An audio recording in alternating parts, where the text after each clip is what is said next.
Vamos a iniciar la unidad uno, proceso de presupuestación y ejecución presupuestaria, que forma parte de la asignatura Gestión de Presupuesto y Mecanismos de Financiamiento.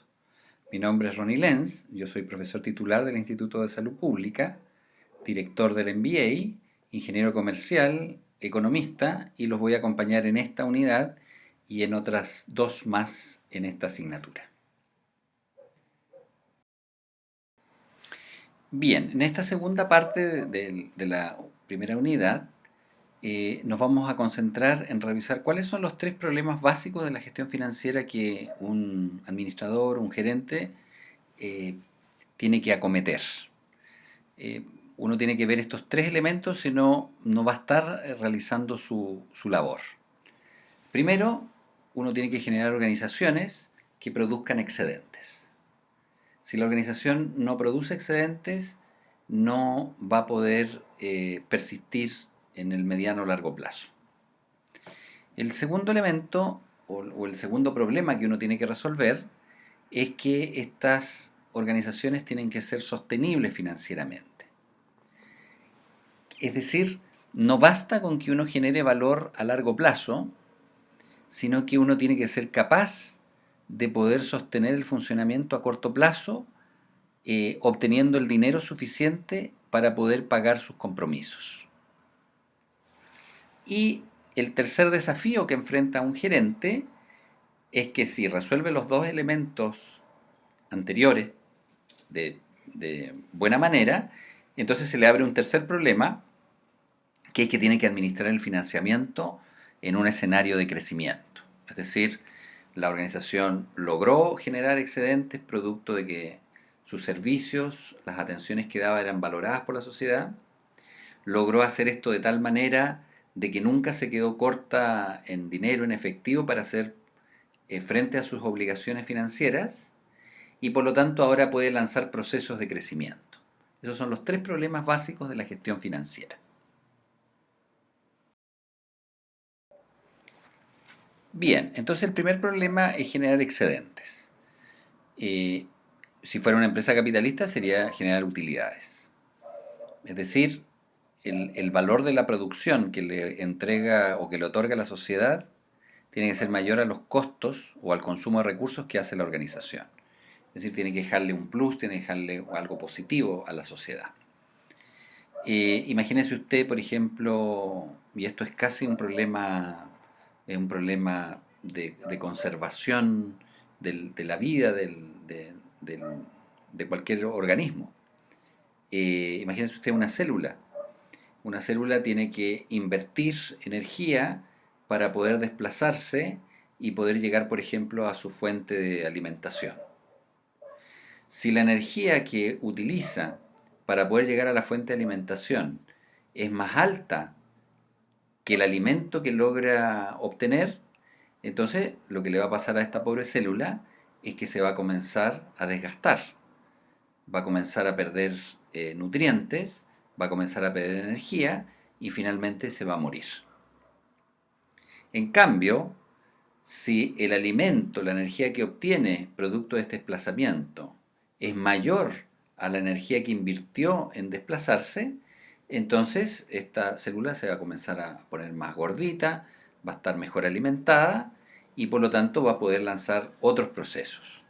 Por ejemplo, va a poder desplazarse y explorar su entorno buscando otras fuentes de alimentación.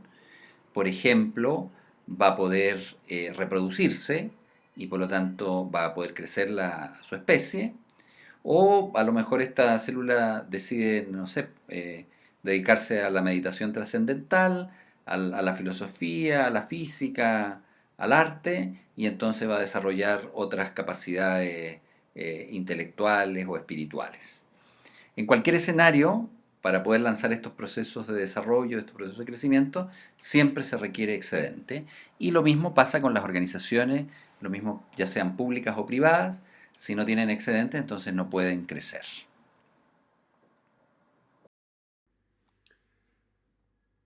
A pesar de que el primer problema de las instituciones es que generen excedentes, cuando éstas lo logran, el excedente no siempre tiene que ser considerado como utilidad. Tal es el caso como de las cooperativas de consumo, donde éstas trasladan los excedentes a los socios por la vía de un menor precio en los bienes de consumo transados. Así, si medimos su excedente como una empresa capitalista, la cooperativa de consumo va a ser cero, pero en realidad no es cero, producto que los excedentes de la producción valorada y los costos de producción se traspasan de manera directa a los dueños. Entonces, para medir correctamente el excedente, necesitaríamos un tipo distinto de contabilidad. Deberíamos crear quizás una cuenta de transferencias a socios por menor valor del bien. Lo mismo pasa en el caso de las fundaciones. Las fundaciones, que son instituciones sin fines de lucro, de todas maneras, para mantener la operatividad de la fundación, requieren de ingresos, y estos ingresos siempre tienen que ser menores o iguales a los costos de producción.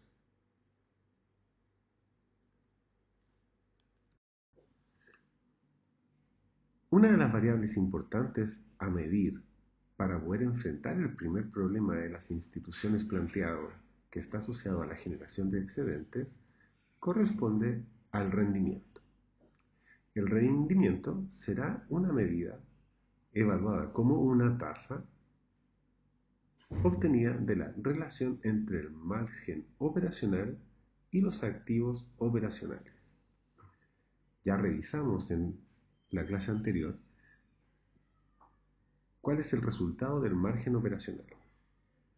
Sin embargo, los activos operacionales los consideraremos como todos aquellos que tienen una naturaleza corpórea, es decir, que se pueden ver y tocar y que están valorizados en el balance de la institución. Aquí podremos y debemos identificar aquellas cuentas como maquinarias, equipos, vehículos, materias primas, productos en proceso, inventario, etc. Mientras más grande o más cuantitativo sean los activos operacionales, se espera un mayor margen operacional. Sin embargo, estos rendimientos están dados más en función de la industria que en comportamientos generales a nivel de todo el mercado. Así, el rendimiento de los activos operacionales en la industria de salud será distinto al rendimiento de los activos operacionales de otras industrias, ya sea financieras, productivas o de otros bienes y servicios de consumo. Aplicando un poco de álgebra a la ecuación del excedente, que eran los ingresos por venta menos los costos por venta, si sacamos el número de unidades vendidas, vamos a tener que el precio de venta menos el costo medio de la producción será igual al margen unitario. Esto nos permitirá identificar las áreas de gestión que están asociadas hacia los costos del establecimiento o de la institución que produce los bienes. Mientras que el número de unidades vendidas, transadas y producidas está asociado más a un problema de gestión de marketing.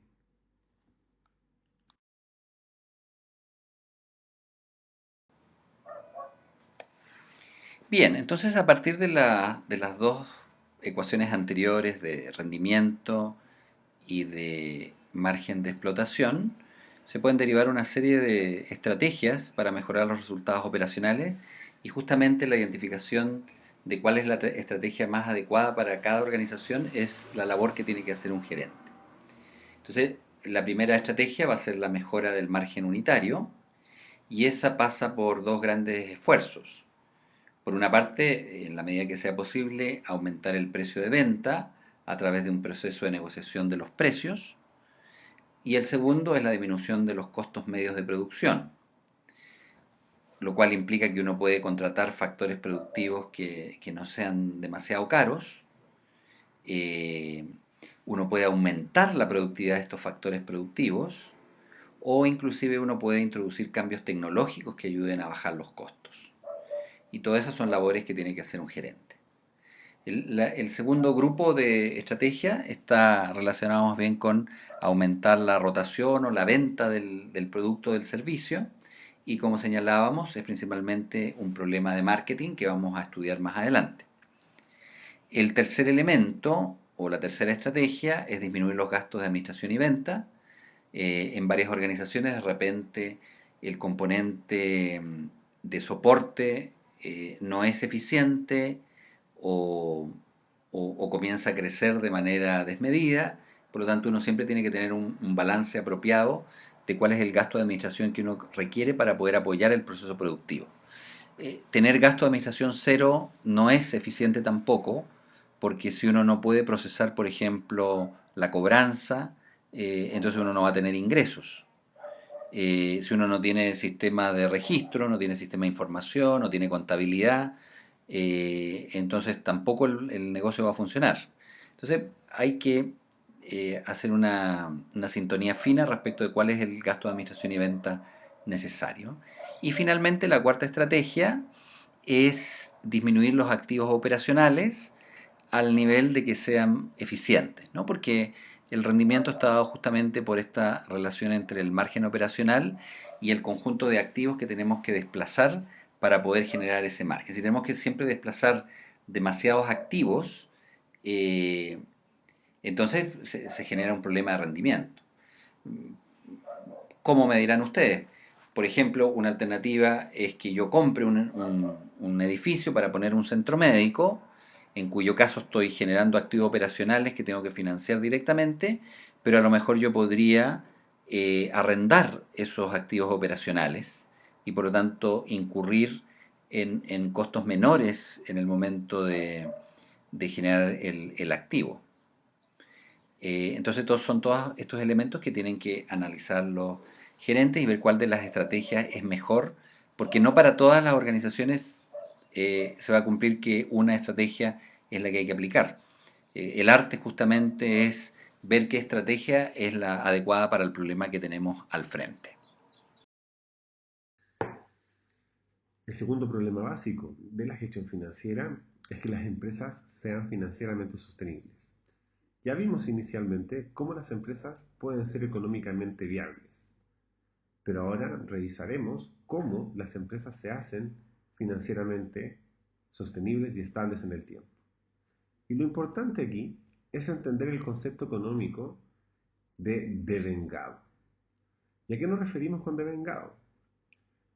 A que todos los costos y gastos que tiene la institución deben relacionarse con los ingresos que generan. Es decir, hay que considerar todos los recursos y obligaciones del periodo, aunque estos hayan sido o no percibidos o pagados. En las instituciones de salud, mucho vemos de la temporalidad en la ejecución de los ingresos y de los gastos. Así, las acciones de salud que se prestan a los pacientes no siempre son reconocidas financieramente en el tiempo en que se ejecutan. Tenemos el caso, por ejemplo, de pacientes que están hospitalizados por larga data, un mes, una semana, en donde el proceso de gestión de cuentas demora y el mismo proceso de pago demora aún más. Por lo tanto, en términos financieros, es importante hacer gestionar y calzar los flujos que va a tener la organización en los tiempos adecuados para que ésta se mantenga operativa en el tiempo. A esto nos referimos con el concepto de devengado. El devengado es el reflejo de las obligaciones y los hechos económicos, pero eso no significa que financieramente estarán resueltos para la operación de la institución. Bien, hemos visto entonces que el primer problema es generar excedentes, y supongamos que los tenemos, y ahora se requiere enfrentar el segundo problema, que es que la empresa tiene que ser financieramente sana, tiene que ser financieramente sostenible. ¿Qué quiere decir esto? Que tenemos que tener empresas que sean solventes y líquidas. Solventes quiere decir que puedan generar excedentes y líquidas quiere decir que tengan el dinero suficiente para poder hacer frente a sus compromisos financieros, sus obligaciones, a poder pagar sus deudas. Eh, en este sentido, lo que, lo que uno va a tener que administrar desde el punto de vista de la solvencia y de la liquidez de la organización es justamente las relaciones que hay entre el endeudamiento, eh, el patrimonio y la caja que tiene la organización. ¿Qué quiere decir esto? Que desde esta perspectiva, el escenario ideal es que una organización tenga deuda que no la presione en el corto plazo, o que esta presión pueda ser soportada por el activo circulante, por el dinero, eh, o por aquellos elementos que se pueden convertir rápidamente en dinero, de tal manera que uno pueda servir sus compromisos oportunamente. Dicho de otra manera, si yo tengo que pagar este mes 100 en pasivos, porque tenía una deuda, entonces tengo que tener a lo menos una caja de 100 para poder servir sin problemas ese pasivo, esa deuda con el banco. Si yo, no, si yo tuviera que servir 100 y tuviera en la caja solamente 60, entonces me faltarían 40 y por lo tanto, ¿qué tendría que hacer? Tendría que tomar otra deuda para pagar la deuda. Y entonces comienzo en un círculo que es muy complejo, porque en el fondo voy pagando deuda con deuda, lo cual finalmente me incrementa la deuda de la organización y en un momento el banco me va a decir que no me va a prestar más dinero. Porque los bancos, una de las cosas que están viendo es justamente estas relaciones entre patrimonio y deuda que tienen las organizaciones, que son medidas de solvencia. Si uno tiene un patrimonio muy chico y una deuda muy grande, entonces va a ser muy difícil que un banco a uno le preste. Entonces, en este sentido, desde el punto de vista de la gestión de la sostenibilidad, uno tiene que tener muy pocos pasivos de corto plazo y tratar de que las deudas sean todas a largo plazo, porque eso le da mucho respiro a la organización. Y por lo tanto, de esa perspectiva, uno tiene que preocuparse de que la caja, de que el efectivo que le ingresa a la organización sea el adecuado.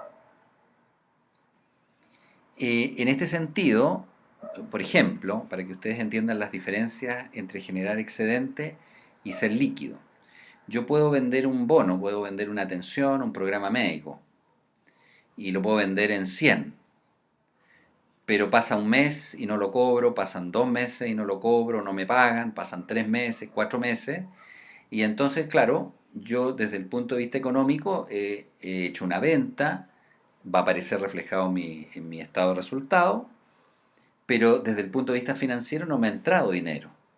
Y yo todos los meses tengo que pagar los sueldos o tengo que pagar los insumos, tengo que pagar los fármacos, tengo que pagar los arriendos y necesito caja, necesito dinero para poder pagar eso.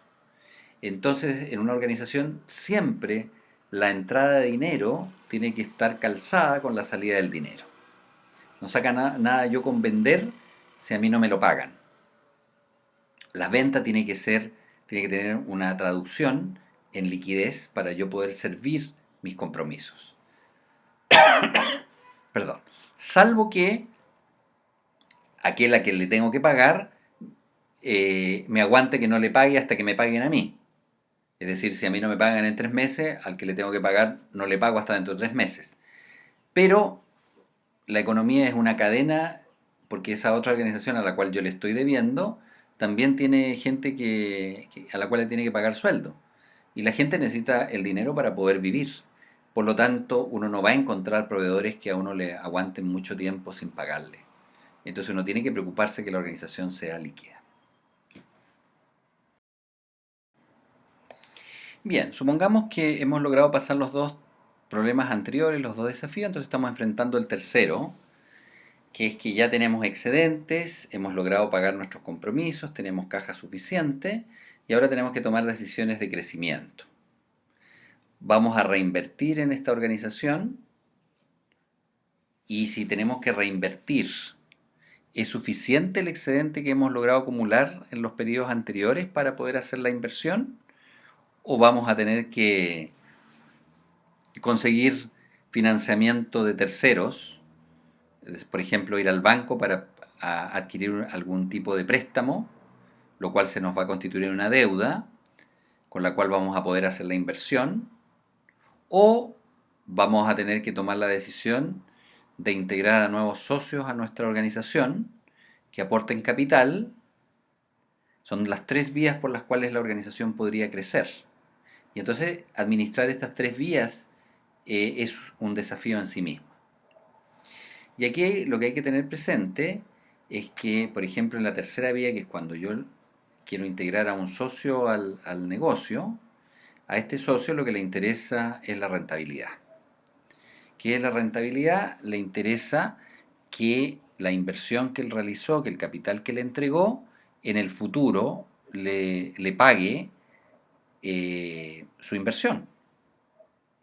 Y eso implica de que la empresa tiene que tener utilidades. Y por lo tanto el inversionista va a estar viendo cuáles son esas utilidades y va a estar viendo qué parte de esas utilidades le van a llegar a él, que es lo que se denomina dividendos.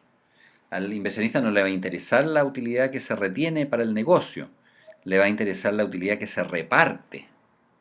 Por lo tanto, no necesariamente la agenda de los dueños de la organización va a coincidir con la agenda de los nuevos socios que van a estar aportando capital. Entonces estos son temas que tenemos que administrar. Cuando las organizaciones se enfrentan al escenario de crecimiento, lo más probable es que éstas no puedan financiar dicho escenario solo mediante los excedentes que generan. Esto es, producto que la demanda de recursos para iniciar una fase de crecimiento y de expansión de nuevas actividades es superior a los excedentes que se pueden generar en un determinado periodo de tiempo. Es por esto que los administradores financieros están obligados a explorar distintas estrategias de financiamiento. Y al menos existen dos que son las principales. La primera, con endeudamiento, es decir, obligaciones con terceros, o con aporte de capital de los dueños. Y entre estas dos alternativas existe un trade-off que está asociado al riesgo y a cómo se registran los resultados en el estado de resultados de la organización. Tal como señalábamos anteriormente, la decisión de expansión sí o sí se va a transformar en un aumento de los activos, que es lo que podemos ver en este gráfico, en ese rectángulo cuadrado achurado que dice activos. Y esos activos nuevos nos va a permitir incrementar el nivel de actividad o producción y por lo tanto un incremento en las ventas y participación de la organización en el mercado. Pero ¿cómo financiarlo? Tal como señalamos anteriormente, puede ser a través de deuda o a través del incremento del patrimonio, a través de la incorporación de nuevos capitales por parte de los dueños.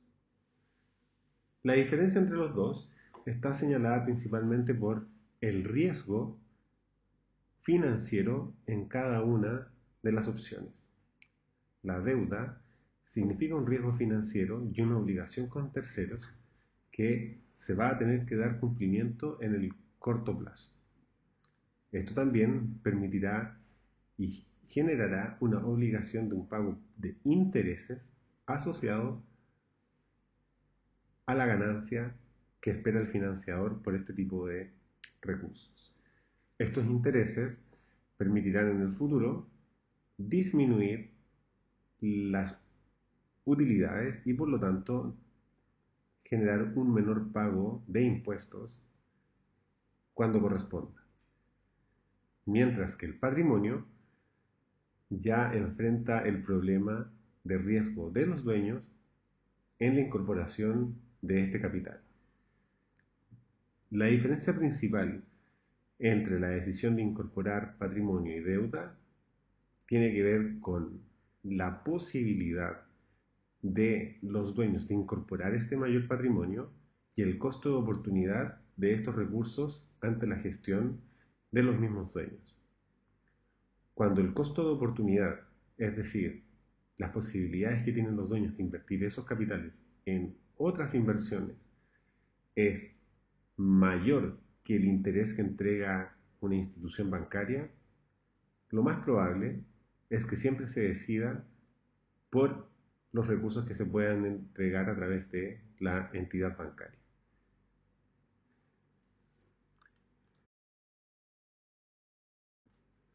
Tal como señalamos anteriormente, aquí podemos ver las diferencias entre ventajas y desventajas que entrega cada una de las opciones para poder financiar el escenario de crecimiento. En el aporte de capital, las principales ventajas es que incrementa el patrimonio, es decir, se mejora la solvencia. Y el pago es excedentario, es decir, es el inversionista quien asume el riesgo del negocio, cosa que en el caso del endeudamiento el banco no asume. Y el interés es variable y libre de riesgo. Las desventajas están asociadas principalmente a que los aportes cambian la composición del patrimonio. Puede ser a través de la incorporación de nuevos socios o de las disponibilidades que pueda tener cada uno de los socios en la incorporación de este capital. Y esto podría generar pérdidas de control en la empresa. Sin embargo, también es importante mencionar que no siempre se puede atraer a socios nuevos, sobre todo si el negocio está mal gestionado. Respecto al endeudamiento, una de las ventajas importantes es que se mantiene el control del negocio, dado que no se afecta al patrimonio. Y las desventajas es que empeora la solvencia, puesto que los recursos que se mantienen como activos circulantes también van a tener que dar cuenta de nuevos pasivos, asumiendo el pago de las obligaciones financieras adquiridas. El banco no asume un riesgo, exige un pago cierto, que es el que denominamos interés, y esto es independiente de que el negocio le vaya bien o vaya mal, puesto que es una obligación con un tercero que tiene que darse cumplimiento. Y otra de las desventajas es que es más fácil obtener un crédito y sobre todo cuando se tienen garantías. Bien, ¿qué es un presupuesto? Un presupuesto no es sino la dimensión financiera de todo el proceso de planificación, organización, ejecución y control de recursos de una organización. El presupuesto sirve para planificar, el presupuesto sirve para organizar, sirve como elemento para el proceso de toma de decisiones y además nos ayuda a controlar la estrategia. Sin embargo, cuando hablamos de presupuesto estamos hablando básicamente de la dimensión financiera, de la dimensión económica de la organización.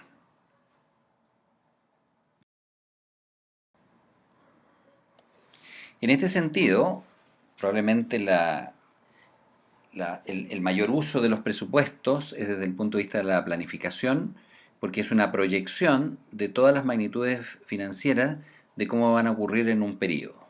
Es decir, yo me paro, por ejemplo, a principio de año o al final del año anterior y proyecto una serie de escenarios de lo que va a suceder al año siguiente.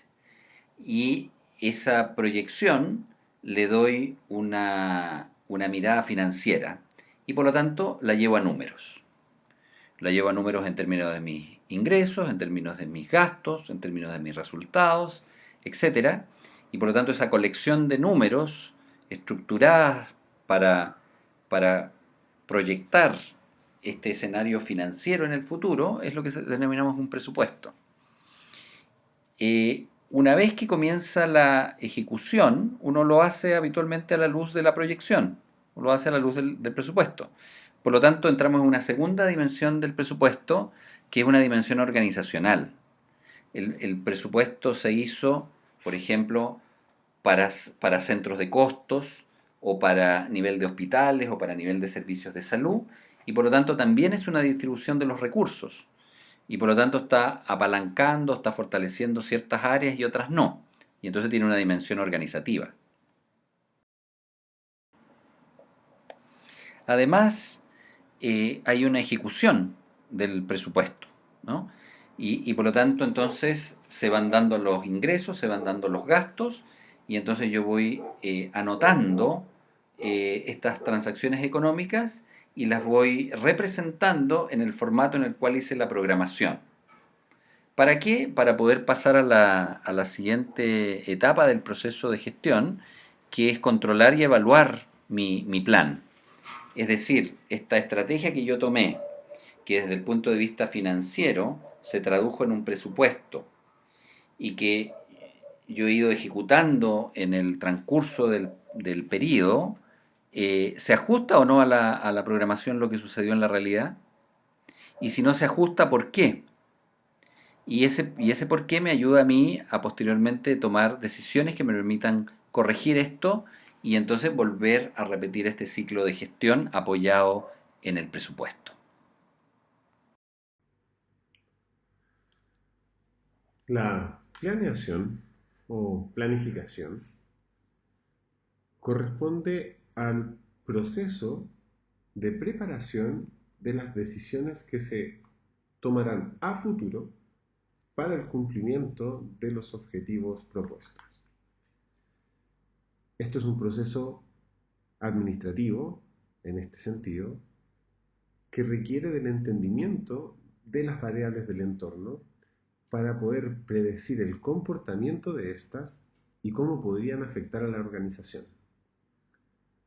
Asimismo, también requiere de la verdadera disponibilidad de recursos y también de cómo estos pueden incrementarse de manera potencial, pero siempre manteniendo el resguardo de que sea en términos verosímiles y reales de acuerdo a la realidad organizacional. Esta planeación, por lo tanto, determina y entrega el marco de juego que se enfrentará en el periodo determinado de la planeación. Es importante recalcar de que estas proyecciones futuras que se realicen, tanto del comportamiento externo como de las posibilidades reales de la organización, sean de acuerdo o lo más fieles a la realidad. Es por eso que aparece esa imagen en donde muchas veces los objetivos se plantean alcanzarlos en maneras muy subjetivas y que no corresponden a la realidad de los hechos, pudiendo entrar en ese sentido o tomar la organización a tomar decisiones incorrectas que pongan en riesgo la sostenibilidad de la misma.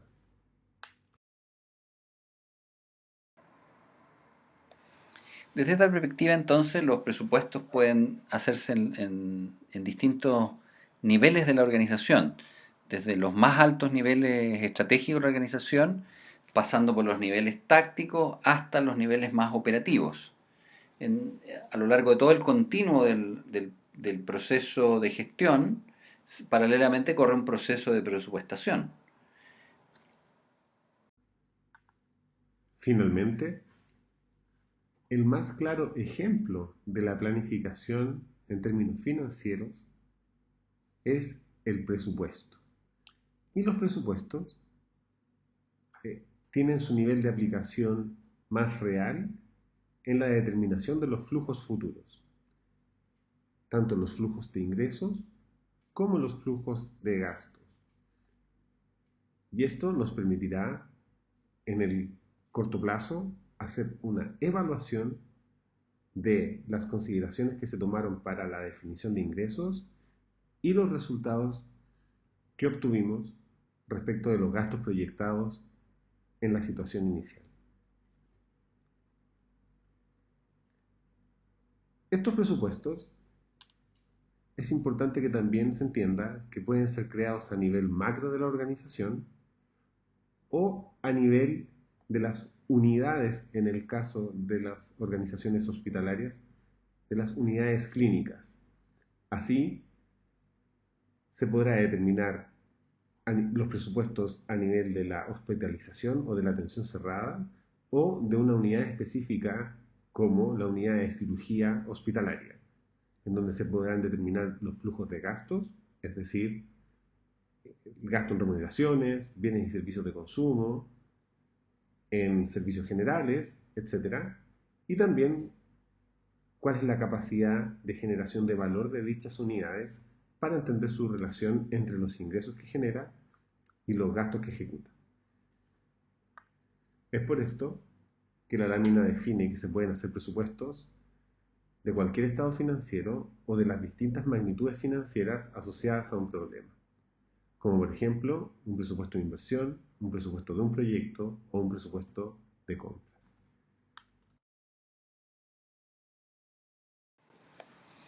Y este ciclo de presupuestación sucede no solamente a nivel de una organización, sino que también sucede, por ejemplo, a nivel de todo el sector público, ¿no? Y en particular a nivel del sistema de salud público. Hay una etapa de formulación del presupuesto que habitualmente comienza en abril y hasta el mes de junio. Posteriormente, el Ejecutivo manda al Congreso el presupuesto y entonces viene un periodo de discusión que se extiende entre el mes de julio y octubre. Hay años en que la discusión está muy álgida y se atrasa y puede llegar hasta noviembre, diciembre incluso. Y después entonces comienza el periodo de ejecución, que habitualmente va a ser el año siguiente, desde el 1 de enero hasta el 31 de diciembre, y en los meses del año posterior, de enero a febrero, se hacen las evaluaciones respecto de cómo fue la ejecución del año pasado, lo cual permite la formulación del presupuesto para el nuevo periodo.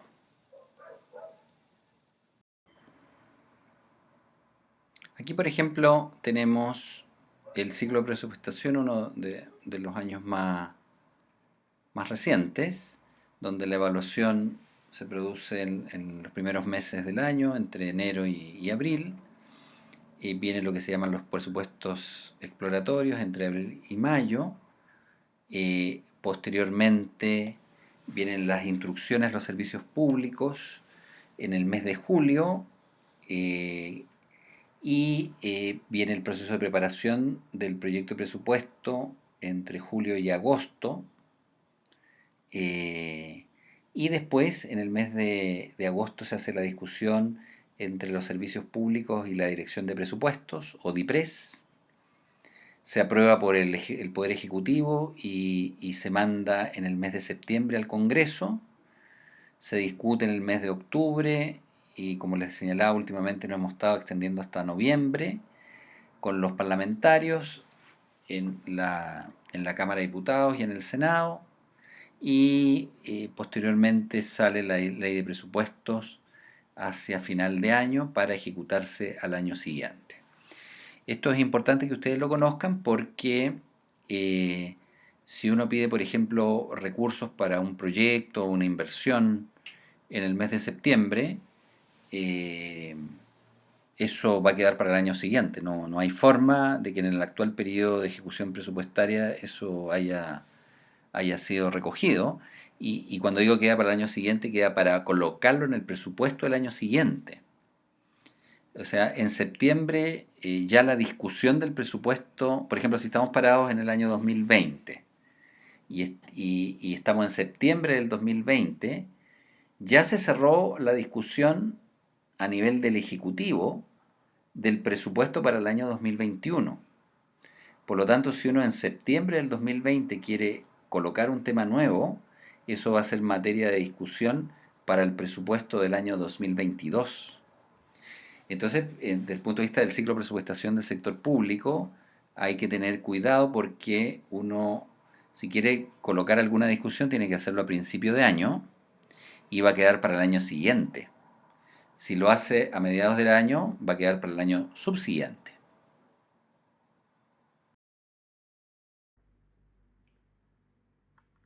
Si bien el presupuesto de presupuestación del sector público es un presupuesto que se realiza año a año, es importante destacar que es un proceso complejo de análisis de variables que permite la responsabilidad fiscal, entendiendo esta como la definición de gastos máxima, siempre en consideración de los ingresos potenciales que tendrá el Estado. Dichos ingresos no los define solo el gobierno de turno, sino que existen instituciones que permiten proyectar de manera más conservadora los ingresos futuros, ya sea eliminando cualquier tipo de fluctuación temporal, por ejemplo, en el precio del cobre o en otro tipo de condiciones macroeconómicas.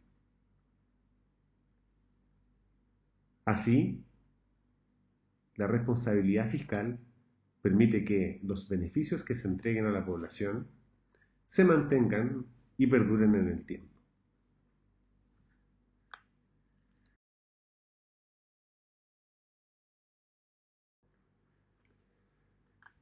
Debido a que la elaboración del presupuesto es un proceso en donde intervienen múltiples ministerios y organizaciones estatales, para poder llevar un correcto control de cada uno de los conceptos de ingresos y gasto que tienen dichos ministerios o unidades dependientes, es que se define un clasificador presupuestario.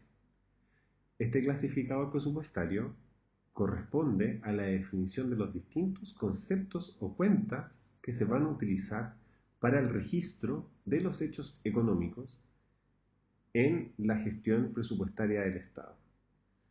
Así, se podrá encontrar en 5 niveles de agrupación cada detalle y cada una de las líneas en que se reciben ingresos o que se ejecutan los gastos de las distintas instituciones.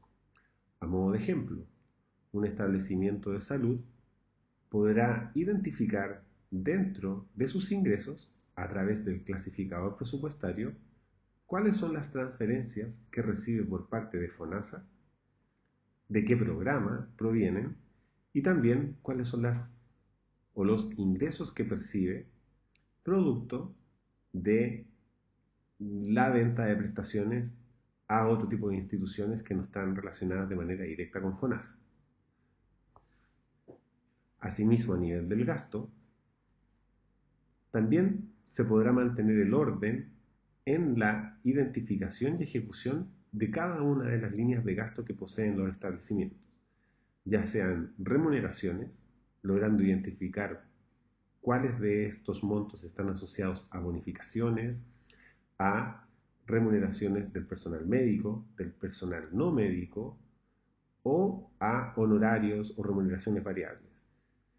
Asimismo, en los bienes y servicios de consumo se podrá identificar el nivel de gasto asociado a insumos, gastos generales, etc. La importancia de esto es que permite la agregación del gasto y poder generar métricas de comparación en la evolución del gasto que tiene cada una de las instituciones o inclusive generar comparaciones en el mismo periodo a nivel de los establecimientos.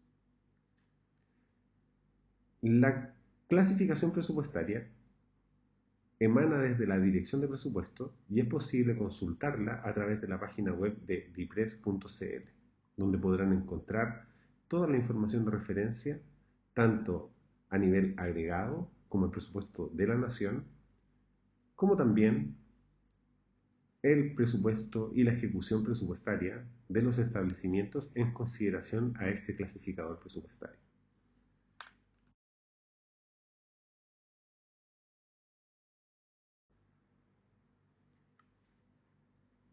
En esta lámina podremos identificar los conceptos por los que están agrupados tanto los ingresos y los gastos de las instituciones del Ministerio de Salud informadas en el clasificador presupuestario. Tal como señalamos anteriormente, el clasificador presupuestario permite agrupar y ordenar los ingresos que perciben y los gastos que ejecutan las instituciones públicas. Y estos son clasificados en 5 niveles de agrupación. En el ejemplo que estamos viendo en esta lámina, solo podemos visualizar el grado máximo de agrupación, que es el subtítulo. Y es por eso que existe una columna que se señala subtítulo y es acompañada por la descripción en la clasificación económica. A modo de ejemplo, el Fondo Nacional de Salud en la Ley de Presupuesto del año 2019, contempla la recuperación de ingresos por imposiciones previsionales por 2.4 billones de pesos, y las imposiciones previsionales están clasificadas en el subtítulo 4 según el clasificador presupuestario. Es importante destacar que a nivel del presupuesto y de los documentos que se presentan en el Congreso y son públicos, a nivel de la página web de la Dirección de Presupuestos, la información que se presenta en el proceso de discusión se presenta hasta el tercer nivel de desagregación. El primer nivel, como mirábamos acá, son los subtítulos, luego vienen los ítems y después las asignaciones. Otro concepto importante en el ordenamiento del proceso de formulación presupuestario es entender el concepto de las partidas. Y la partida es el nivel superior de la agrupación asignado a los distintos ministerios que dependen del poder ejecutivo y por donde se realizan las acciones asociadas a la entrega de beneficios a la población. En este sentido, el Ministerio de Salud es una partida dentro del presupuesto público, la partida número 16, y permite la identificación y la separación de los objetivos de este ministerio con los de las otras instituciones que están definidas a nivel del presupuesto de la nación. El segundo nivel de agrupación, ya dentro de las partidas, corresponde a la identificación de las instituciones que están adscritas y dependen de los distintos ministerios. En este caso, esta segunda agrupación se denominarán capítulos. Como podemos ver en el presupuesto del Ministerio de Salud, existen más de 30 capítulos y en esta lámina están agrupados en 7. El primer capítulo, Fondo Nacional de Salud, el segundo, Instituto de Salud Pública, hasta llegar a los servicios de salud. Cada servicio de salud es un capítulo y es por eso que aparece entre paréntesis 01, 02, 03, 04, intentando identificar a los 32 servicios y establecimientos experimentales que tiene el país. El presupuesto del sector público tiene una nomenclatura propia que ustedes van a tener que ir aprendiendo. Eh, Parte de las partidas y pasa por los capítulos que son las organizaciones o los servicios públicos y llega a los programas que son subcomponentes de los capítulos. Y entonces uno tiene que manejarse en esta nomenclatura. Cada ministerio tiene su definición y el Ministerio de Salud tiene los suyos. Y por lo tanto uno tiene que presupuestariamente saber si está hablando de capítulos, si está hablando de programas, eh, o si va a hablar de cada una de las partidas específicas del presupuesto. Sin embargo, para no perderse, el presupuesto hay que mirarlo como una especie de matriz que tiene filas y tiene columnas. Y entonces en las filas vamos a colocar las principales partidas presupuestarias, eh, que en la lámina siguiente vamos a ver cómo se organizan. Y estas entonces van a estar agrupadas en tres grandes elementos, ¿no? Lo que van a ser los ingresos, lo que van a ser los gastos y lo que van a hacer el saldo o la diferencia. Y por lo tanto van a haber una serie de partidas de ingresos y una serie de partidas de gasto. Pero no hay que perderse, tenemos ingresos, gastos y el saldo. Eso es lo estructural en el presupuesto público.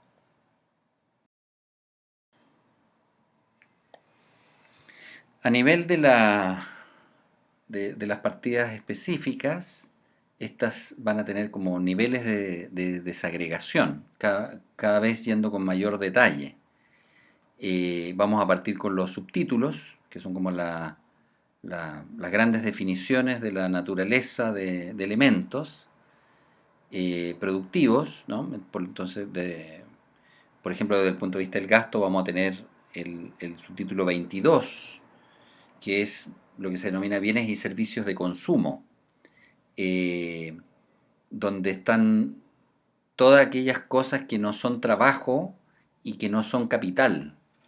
Por lo tanto, ahí va metido los medicamentos, van metidos los insumos, los gastos generales, electricidad, agua, etcétera. Entonces es una gran agrupación, ¿no? Esa se va a descomponer en ítems, que es lo que en el clasificador presupuestario se conoce como el motivo significativo, y puede ser para el ingreso o para el gasto. Después vamos a tener la asignación, entonces vamos a ir a un motivo específico, y después vamos a tener la subasignación, que ya va a ser el elemento particular, ¿no? Y entonces acá hemos puesto un ejemplo donde partimos, por ejemplo, de bienes y servicios de consumo, que es la gran categoría, y dentro de eso vamos a tener, por ejemplo, materiales de uso o consumo. Dentro de ese vamos a tener productos químicos, y dentro de ese, por ejemplo, vamos a tener el oxígeno y los gases clínicos.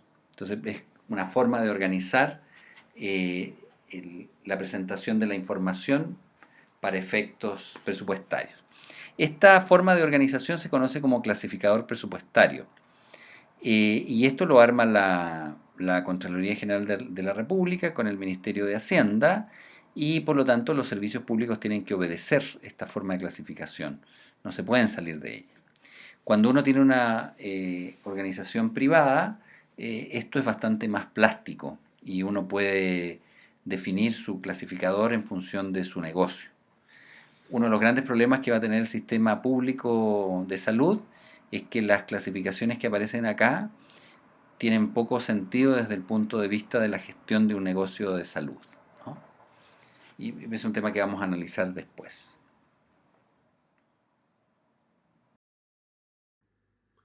Aquí podemos ver una representación de las partidas presupuestarias que están clasificadas en el clasificador presupuestario que entrega la Dirección de Presupuestos del Ministerio de Hacienda, en donde se pueden evaluar y conocer cuáles son los subtítulos de gastos.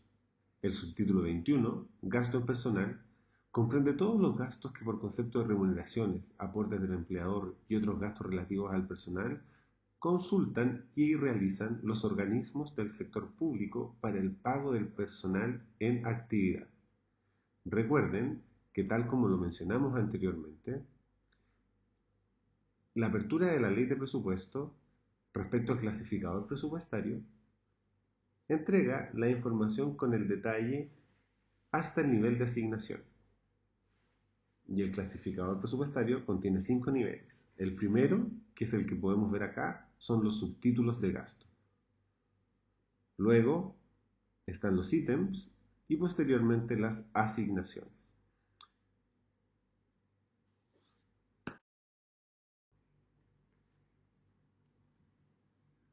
El correcto monitoreo y control de la ejecución presupuestaria se puede visualizar y se entrega desde la página web de la Dirección de Presupuestos a través de las partidas presupuestarias y de lo definido dentro del presupuesto y la ejecución de dichos recursos en el periodo de tiempo determinado.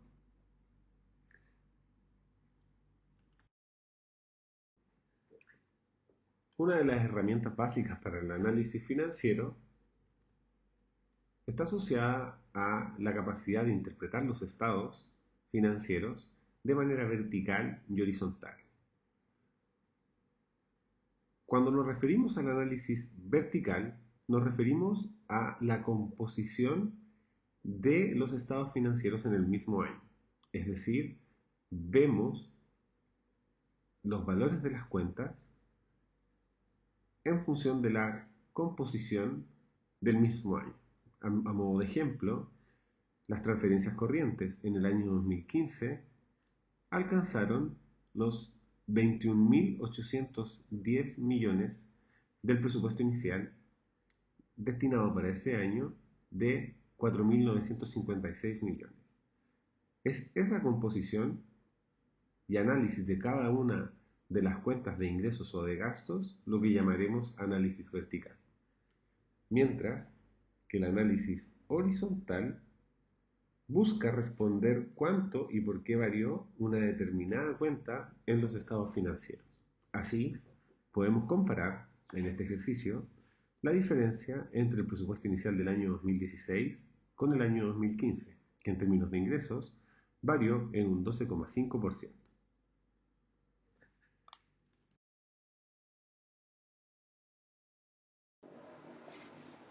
Hemos señalado que los presupuestos tienen estas filas, donde están estas partidas presupuestarias de ingresos y gastos, y también aparece el saldo, que es la diferencia entre las dos grandes agrupaciones, y también tienen columnas, de tal manera que uno puede hacer una lectura vertical o una lectura horizontal. En las columnas pueden aparecer distintos elementos, por ejemplo, pueden aparecer distintos años, o como aparece en esta lámina, aparece el presupuestado y aparece el ejecutado. Y en otra columna ponemos la diferencia entre lo que se presupuestó y lo que realmente se ejecutó. Tomemos ahí, por ejemplo, la partida de ingresos, le hemos puesto IP, que son ingresos propios, que habitualmente, por ejemplo, son los ingresos que provienen de venta de servicios de los hospitales públicos al sector privado.